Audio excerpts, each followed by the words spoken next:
عبده الفجري.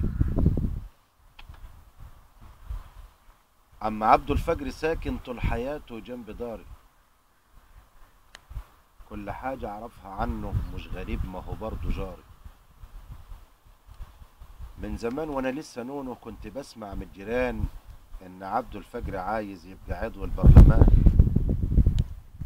أصله كان في الحزب يعني وعنده خبرة من زمان.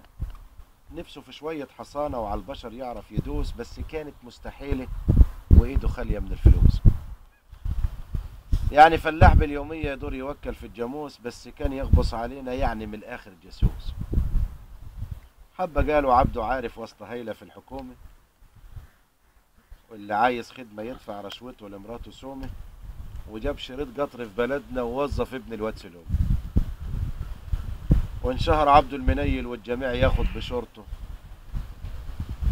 دي قليل من الخوف يحبه والجرايب كرهوا جيرته، كله خايف من المباحث يمسكوه بيجيب في سيرته.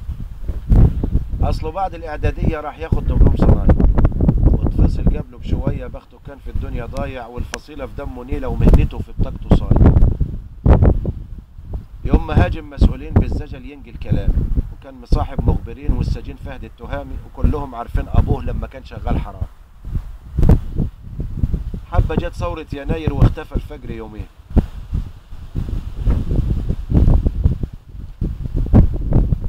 اللي قال يمكن مسافر، واللي قال انا شفته فيها، وعندي صورة للجمال وعبده كان راكب عليها. كل ليلة يباتها بره نلقى تخريب في البلد دي، والولاد تسأل عليه لما قطر الليل يعدي، والغلابة من الخيابة بينادوله بعبده فندي. الغريب انه الليلة دي جاي ولابس جلابية، في ايده سبحة مربي دقنه وشكله عالم مية مية، يعني عضو كبير وبارز في الجماعة الإسلامية.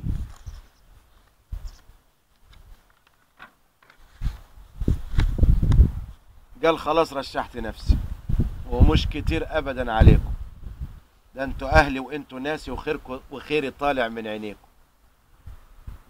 والجوايم فرصة حلوة، وعندي كام صاحب في توه، جولة سهلة وأمن غايب، والنجاح محتاج لجوه، كله ياكل فل ويجمد في انتخاب أهل المروة.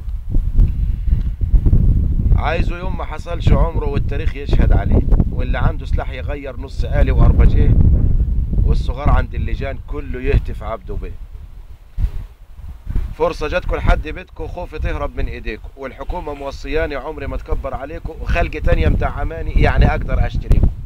والتقيتني باعلى صوتي والدموع جت غصب عني، رحت فالت من سكوتي وماشي وسط الغيط اغني. الغلط منك يا بلدي ولا هي الغلطة مني؟